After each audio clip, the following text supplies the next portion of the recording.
কি হবে যদি আপনি একটানা তীক্ষ্ণ কড়া রোদের মধ্যে দাঁড়িয়ে থাকেন? চলুন কাল্পনিকভাবে জেনে নিই। 10 মিনিট ভিটামিন ডি এর আনন্দ। শুরুতে রোদ বেশ আরামদায়ক লাগবে। আপনার শরীর আনন্দের সাথে ভিটামিন ডি তৈরি করছে। আপনার শরীর রোদের আলোয় ঝিকমিক করছে এবং নিজেকে বেশ সতেজ ও এনার্জেটিক মনে হচ্ছে। 1 ঘন্টা সানবার্ন বা রোদে পোড়া। এবার সূর্যের অতিবেগুনি রশ্মি বা ইউভি রেজ তার আসল রূপ দেখাচ্ছে। আপনার শরীরের বাইরের স্তরে লালচে পোড়া দাগ বা সানবার্ন শুরু হয়ে গেছে।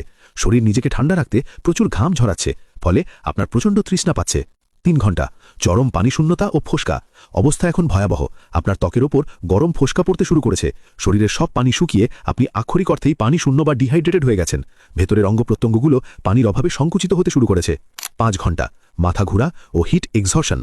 আপনার শরীরের নিজস্ব কুলিং সিস্টেম পুরোপুরি বিকল হয়ে গেছে। মস্তিষ্ক একটি ইঞ্জিনের মতো ওভারহিট হয়ে ফুটছে। আপনার মাথা প্রচণ্ড ঘুরছে, বমি বমি ভাব হচ্ছে এবং চোখের সামনে সবকিছু অন্ধকার হয়ে আসছে। শেষ পরিণতি হিট স্ট্রোক ও ভিম ওভার। আপনার শরীর আর এই প্রচণ্ড তাপ সহ্য করতে পারছে না। এটি হলো হিট স্ট্রোকের চূড়ান্ত পর্যায়, যা সরাসরি প্রাণঘাতী হতে পারে।